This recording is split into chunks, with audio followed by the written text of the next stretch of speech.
అందరికీ నమస్కారం. నేను డాక్టర్ మౌనిక, హోమియోపతి కన్సల్టెంట్. ఈరోజు నేను అస్తమా ప్రాబ్లమ్ గురించి చెప్పాలి అనుకుంటున్నానండి. యూజువల్‌గా అస్తమా ప్రాబ్లమ్ మనకి ఏ విధంగా వస్తుంది? అది మనకి ఎలా ఇన్ఫెక్ట్ అవుతుంది మన లంగ్స్‌ని? నెక్స్ట్ వచ్చేసి మనకి ఎలాంటి సింప్టమ్స్ అనేటివి కనిపిస్తాయి మనకి అస్తమా ప్రాబ్లమ్ ఉన్నప్పుడు?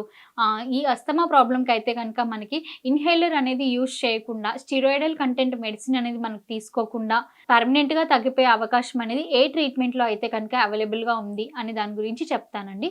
యూజువల్‌గా అస్తమా ప్రాబ్లమ్ అనేది యూజువల్లీ మనకేంటంటే ఇదొక క్రానిక్ అబ్స్ట్రక్టివ్ ఇన్‌ఫ్లమేటరీ డిజార్డర్ అనేసని అంటామండి యూజువల్లీ. ఇది మనకి రెస్పిరేటరీ ట్రాక్ట్ ఇన్ఫెక్షన్స్‌ది సంబంధించిందండి అస్తమా ప్రాబ్లమ్ అనేది.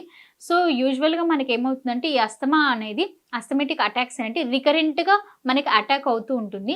ఎక్కువగా మనకైతే కనుక అస్తమా ప్రాబ్లమ్ అనేది మనకి చెస్ట్ టైట్‌నెస్ కనిపించడం కానివ్వండి, డిఫికల్టీ ఇన్ బ్రీతింగ్, బ్రెత్‌లెస్‌నెస్‌తో సఫర్ అవుతూ ఉండడము, కఫ్ ఉండడము, ఎక్కువగా దగ్గనేది మనకి రాత్రి టైంలో కానివ్వండి, ఎర్లీ మార్నింగ్ టైంలో కానివ్వండి, ఈ దగ్గనేది ఎక్కువగా కనిపించడము, బ్రీతింగ్ తీసుకోవడానికి ఇబ్బంది పడిపోవడము, శ్వాస అందకపోవడము, చెస్ట్ అనేది టైట్ అయిపోవడం, కంప్రెస్ అయిపోయి కంజెస్టెడ్ ఫీలింగ్ ఉండడము. దీన్ని మనం అస్థమాటిక్ అటాక్స్ అనేసని అంటూ ఉంటామన్నట్టు. సో, బేసికల్‌గా మనకిది ఎలాంటి కారణాల వల్ల మనకి అస్తమా ప్రాబ్లమ్ అనేది అటాక్ అవుతుంది అనేసనంటే కనుక, ఇది మనకి first of all genetical history ఏదైనా ఉంటే, మనకి ఫ్యామిలీ హిస్టరీ హెరిడిటరీగా ఉంటే గనుక రావడానికి ఛాన్స్ అనేది ఉంటుంది. నెక్స్ట్ వచ్చేసి మనకి క్లైమాటికల్ చేంజెస్, ఎన్విరాన్మెంటల్ చేంజెస్ వల్ల కూడా మనకి అటాక్ అవ్వడానికి ఛాన్స్ అనేది ఉంటుంది.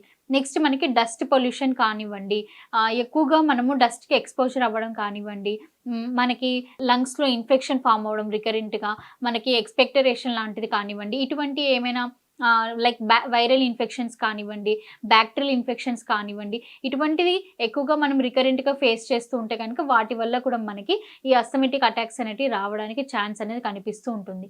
సో, ఇలాంటి రీజన్స్ వల్ల మనకి నెక్స్ట్ అదే కాకుండా ఫుడ్ అలెర్జీస్ వల్ల కూడా మనకి మనం తీసుకునే ఆహారంలో డైట్‌లో కూడా ఏదైనా ఎర్రర్ ఉంటే కనుక ఫుడ్ అలెర్జీస్ వల్ల కూడా మనం దాని వల్ల కూడా సఫర్ అవ్వడానికి ఛాన్స్ అనేది ఉంటుంది.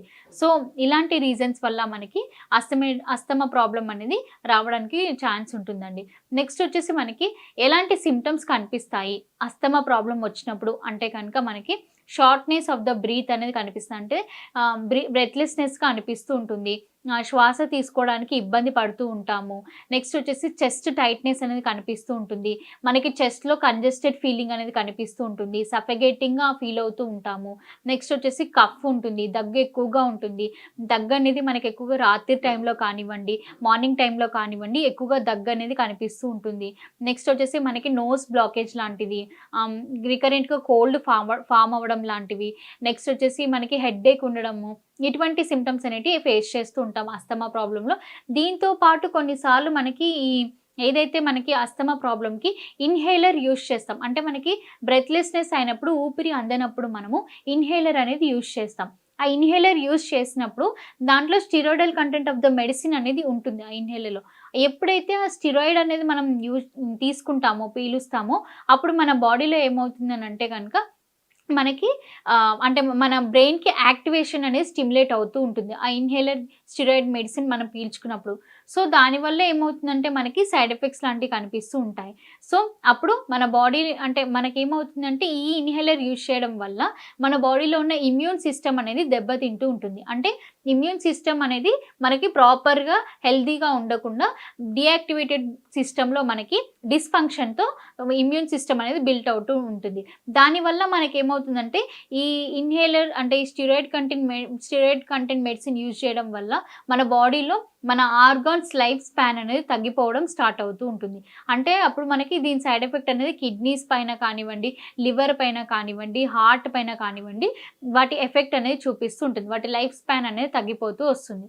సో, ఇలాంటి ప్రాబ్లమ్‌కైతే కనుక మనకి permanent solution without using inhaler మనకి పర్మనెంట్ సొల్యూషన్ అంటే కనుక హోమియోపతిలో అవైలబుల్‌గా ఉందండి. ఎందుకనేసని అంటే కనుక హోమియోపతి మెడిసిన్స్‌కి ఎలాంటి సైడ్ ఎఫెక్ట్స్ ఉండవు. ఇవి యూజువల్లీ మనకేంటంటే ఎటువంటి ఇన్‌హేలర్ అనేది అవసరం లేకుండా కేవలం మనము న్యాచురల్‌గా మెడిసిన్ యూజ్ చేసుకుంటూ తగ్గిపోయే అవకాశం అనేది హోమియో మెడిసిన్స్‌లో ఉంటుంది. ఎందుకనేసనంటే హోమియో మెడిసిన్స్ అనేటివి ఇవి మనకి ప్లాంట్ బేస్డ్ మెడిసిన్స్. అంటే యూజువల్‌గా ఇవి చెట్ల నుంచి ప్రిపేర్ చేసిన మందులు కాబట్టి సో ఎటువంటి సైడ్ ఎఫెక్ట్స్ అనేటివి వీటికి హోమియో మెడిసిన్స్కి అస్సలకే ఉండవు సైడ్ ఎఫెక్ట్స్ అనేటివి. సో ఇవి న్యాచురల్లీ ప్లాంట్ బేస్డ్ మెడిసిన్స్ కాబట్టి సో ఎవరైనా ఈ ఆస్తమా ప్రాబ్లంతో ఇప్పుడు ఎక్కువగా మనం వింటర్ సీజన్లో కానివ్వండి, రెయినీ సీజన్స్లో కానివ్వండి, ఎక్కువగా మనము ఆస్తమా ప్రాబ్లమ్స్ అనేటివి, సైనసైటిస్ ప్రాబ్లం అనేది, నెక్స్ట్ మైగ్రేన్ హెడ్ఏక్ అనేవి ఇవి ఎక్కువగా ఫేస్ చేస్తూ ఉంటారు ఈ సీజన్లో. సో ఎవరైనా ఈ ప్రాబ్లంతో చాలా ఇయర్స్తో టుగెదర్ నుంచి సఫర్ అవుతూ ఉంటే కనుక మీరు హోమియోపతి మెడిసిన్స్ అనేటివి యూజ్ చేయొచ్చండి. మీరు ఎవరైనా ఈ ప్రాబ్లంతో సఫర్ అవుతుంటే కనుక మా మెడినైన్ హాస్పిటల్కి సంప్రదించండి. ఇక్కడ మీకు హాస్పిటల్లో మెడిసిన్స్, ఎక్సర్సైజ్, డైట్తో పాటు ఇమ్యూన్ బూస్టింగ్ మెడిసిన్స్ కూడా ఇస్తారండి. Thank you so much.